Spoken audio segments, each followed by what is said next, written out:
کراچی سے کوالالمپور براہ راست پرواز اس سال کے آخر تک شروع کر دی جائے گی۔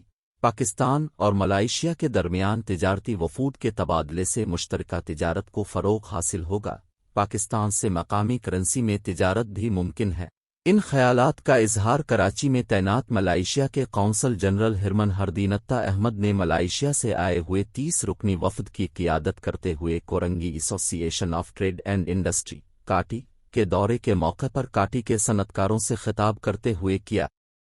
تقریب میں کاٹی کے صدر فراز الرحمان، سینئر نائب صدر نگہت اوان، نائب صدر مسلم محمدی، نائب قونصل نور انائس لیلا، ملائیشین وفد میں شامل مختلف شعبوں سے تعلق رکھنے والے اراکین و دیگر موجود تھے۔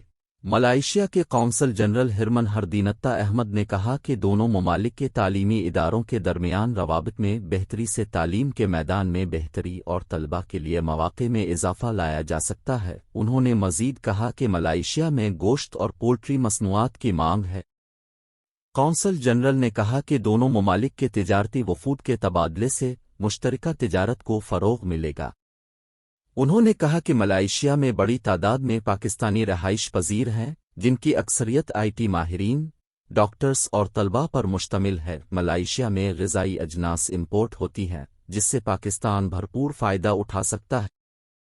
انہوں نے کہا کہ پاکستان سے گوشت، چاول، نمک، زرعی اجناس اور دیگر اشیاء وافر مقدار میں برآمد کی جا سکتی ہیں۔ اس سے قبل کاٹی کے صدر فراز الرحمان نے ملائیشیا سے آئے ہوئے 30 رکنی تجارتی وفد کو خوش آمدید کہتے ہوئے کورنگی صنعتی علاقے کی افادیت سے آگاہ کیا۔ انہوں نے کہا کہ دونوں ممالک کے درمیان تجارتی روابط میں تسلسل خوش آئند ہے۔ تاجروں اور صنعتکاروں کے درمیان بزنس ٹو بزنس میٹنگ اور تجارتی وفود کے تبادلوں سے کاروباری مواقع ہے اور تجارت کو فروغ حاصل ہوگا۔ ملائیشیا کے ساتھ تجارتی تعلقات کو فروغ دینے کا خواہشمند ہے۔ صدر کاٹی نے کہا کہ ٹیکنالوجی، سیاحت، زراعت اور دیگر شعبوں میں بے شمار مواقع موجود ہیں، جن سے دونوں ممالک کے کاروباری حضرات فائدہ حاصل کر کے ملکی معیشت کو استحکام دے سکتے ہیں۔ فراز الرحمان نے کہا کہ پاکستان میں دنیا کا بہترین نمک موجود ہے، جس سے ملائیشیا اپنی ضروریات پوری کر سکتا ہے۔ پاکستان سے زرعی اجناس بھی برآمد کی جا سکتی ہیں، جبکہ دونوں ممالک کو تجارتی حجم میں اضافے کے لیے روایتی اشیاء کے علاوہ دیگر مصنوعات اور بارٹر ٹریڈ پر بھی نظر ثانی کرنی چاہیے۔ دونوں ممالک مشترکہ تجارت کے فروغ کے لیے دستیاب وسائل میں اضافہ کریں۔